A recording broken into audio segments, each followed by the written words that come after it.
नमस्कार दोस्तों, एक बार फिर से आप सभी का स्वागत है एलएसपी न्यूज में। दोस्तों यहां पर आपको देखने को मिलेगा महाराष्ट्र से जुड़ी सारी बड़ी खबरें, मुख्य समाचार, ब्रेकिंग न्यूज अपडेट के रूप में, इसलिए वीडियो को शुरू से अंत तक जरूर देखिएगा।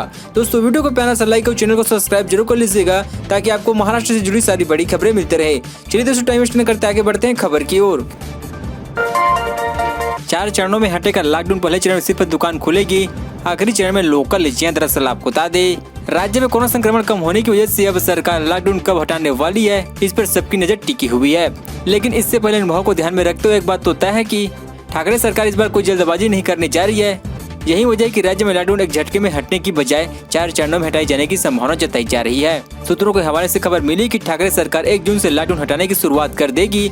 पहले और दूसरे चरण में दुकान खुलेगी। पिछले कुछ दिनों से दुकान बंद होने की वजह से राज्य में व्यापारियों का बहुत नुकसान हुआ है। इसी वजह से पहले दूसरे चरण में राज्य सरकार दुकान को शुरू करने का काम सबसे पहले करने जा रही है। तीसरे चरण में होटल, रेस्टोरेंट, बार और शराब की दुकानें शुरू की जाएगी। इसके बाद चौथे चरण में आम यात्रियों के लिए लोकल सेवा और धार्मिक स्थलों को शुरू किया जा सकेगा। यानी 15 जून तक लोकल सेवा आम यात्रियों के लिए खुलने की कोई संभावना नहीं है। राज्य में जो भी विधिगत जिला में स्थानीय प्रशासन ने अलग से लॉकडाउन लगाया हुआ है, उस पर स्थिति को देखकर विचार किया जाएगा।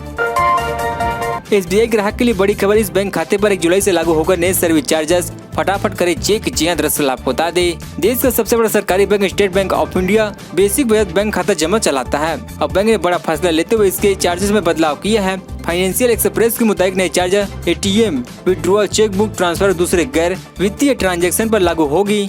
SBI BSBD अकाउंट जैसे कि नाम से स्पष्ट है, यह बेसिक बचत खाता है और इस पर कई सुविधाएं आसानी से प्राप्त होती है। कई सुविधाएं ग्राहक को मुफ्त में मिलती है। इस खाता की अहम खासियत है कि यह किसी भी व्यक्ति के द्वारा खुलाया जा सकता है। कैश निकालने के नए चार्जेस। नए नियम के मुताबिक 4 मुफ्त कैश विड्रॉल के बाद बैंक चार्ज करेगा। ब्रांच और एटीएम दोनों पर चार्ज लिया जाएगा। दूसरे शब्दों में बैंक के BSBD खाता धारक को 1 महीने में 4 मुफ्त कैश विड्रॉल से ज्यादा करने के लिए सर्विस चार्ज का भुगतान करना होगा। ग्राहक को ब्रांच या एटीएम पर कैश निकालने पर 15 रुपए प्लस GST का भुगतान करना होगा। परमवीर सिंह अगर जांच में सहयोग करे तो 9 जून तक नहीं होगी गिरफ्तारी। ऐसी महाराष्ट्र सरकार की दलित। जी हां, दरअसल आपको बता दें, मुंबई के पूर्व कमिश्नर परमवीर सिंह अगर जांच में सहयोग करे तो उन्हें 9 जून तक गिरफ्तार से राहत मिलेगी। ये बात आज महाराष्ट्र सरकार की तरफ से एससी में कही गई है। सरकार के मुताबिक परमवीर सिंह अगर उनके खिलाफ दर्ज मामले की जांच में सहयोग करते हैं तो उन्हें 9 जून तक गिरफ्तार नहीं किया जाएगा। महाराष्ट्र के सीनियर वकील दरियस खंडबाटा ने जस्टिस SS सिंधी और जस्टिस NR बोरकर की बेंच के सामने यह बात कही है। दोनों जस्टिस बेंच ने पुलिस इंस्पेक्टर भीमराव घगड़े की शिकायत पर परमवीर सिंह के खिलाफ दर्ज FIR खारिज करने का अपील वाली याचिका पर सुनवाई की है। वही सरकार की तरफ से पेश हुए वकील खंडबाटा ने कोर्ट में कहा है कि परमवीर सिंह को इस मामले में किसी भी तरह की राहत की उम्मीद नहीं रखनी चाहिए। दरअसल पूर्व पुलिस कमिश्नर ने इस मामले में सुप्रीम कोर्ट याचिका पर दायर की है।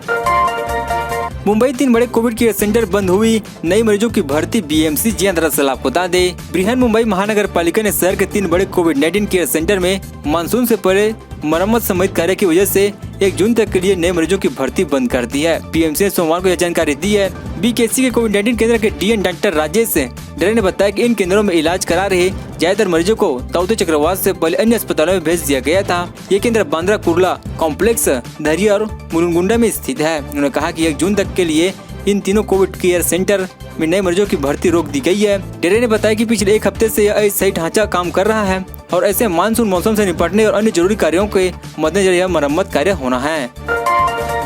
10 करोड़ 2 वर्ण सरकारी कार्यालय को बम से उड़ा देंगे, धमकी भरे मेल से खलबली। जी हां, दरअसल आपको बता दें, 10 करोड़ रुपए 2 वर्ण नांदेड़ के जिलाधिकारी कार्यालय, पुलिस अधीक्षक कार्यालय, जिला परिषद, जिला सीनियर न्याय चिकित्सक कार्य व अन्य सरकारी कार्यालयों को बम से उड़ा दूंगा। ऐसे धमकी भरे मेल भेजने वाले आरोपी को स्थानीय क्राइम ब्रांच की पुलिस ने रविवार को गिरफ्तार कर लिया है। अधिक जानकारी के मुताबिक आरोपी के खिलाफ वजीराबाद पुलिस थाने में मामला दर्ज किया गया है। कई सरकारी कार्यालयों में विस्फोटक किए जाने की तैयारी है, ऐसे धमकी दी गई है। धमकी के साथ ही सभी कार्यालय की लिस्ट भी जोड़ी गई है। जिलाधिकारी कार्यालय के ईमेल ID पर 8 मई के दिन करीब शाम 5 बजे एक मेल आया।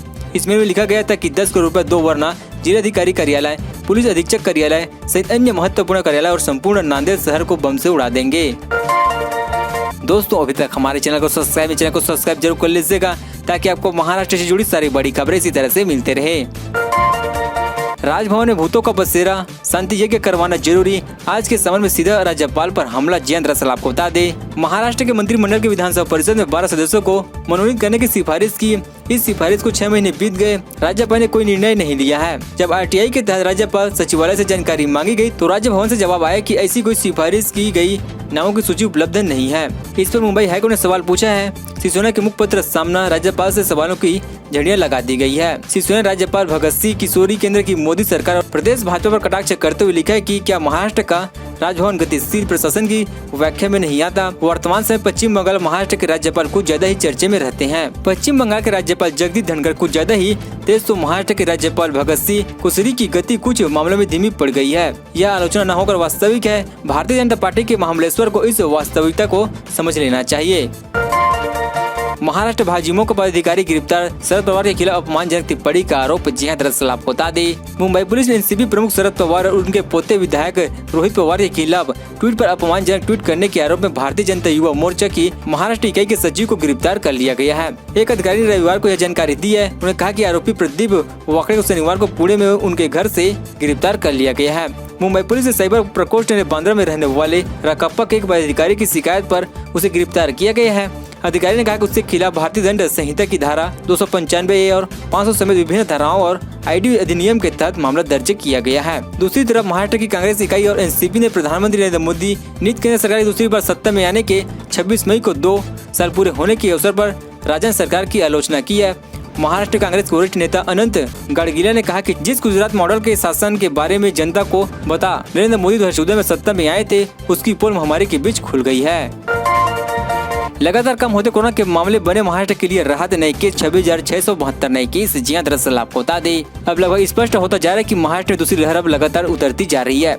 महाराष्ट्र के नागरिक और सरकार के लिए इससे बड़ी राहत की खबर कोई हो ही नहीं सकती। महाराष्ट्र में रविवार नए केस 26,672 नए संक्रमित आए, 29,177 लोग ठीक भी होकर अपने घर चले गए। इस तरह से राज्य में रिकवरी रेट 92.12% हो गए हैं, लेकिन राज्य मृत्यु का आंकड़ा 500 के नीचे नहीं आ रही है। रविवार के दिन 594 लोगों की जान चली गई है। इस तरह से राज्य की मृत्यु दर 1.59% है। अब तक राज्य में 51,40,272 लोग कोरोना से ठीक होकर घर जा चुके हैं।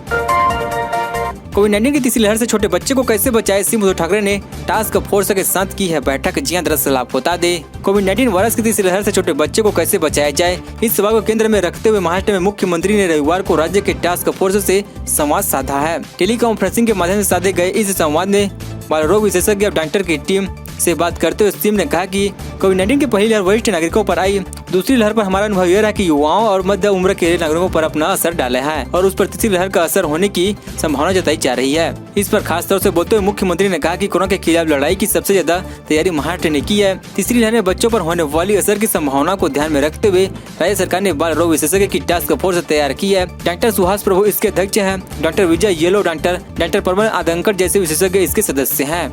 दोस्तों, खबरों का सिलसिला बस यहीं तक। दोस्तों, वीडियो की जानकारी आपको चैनल को प्यार से लाइक कीजिए। दोस्तों, महाराष्ट्र निवासी चैनल को सब्सक्राइब करें। महाराष्ट्र जुड़ी सारी बड़ी खबरें आपको इसी तरह से मिलते रहे। चलिए दोस्तों, अगले वीडियो मिलते हैं। जय महाराष्ट्र, जय भारत।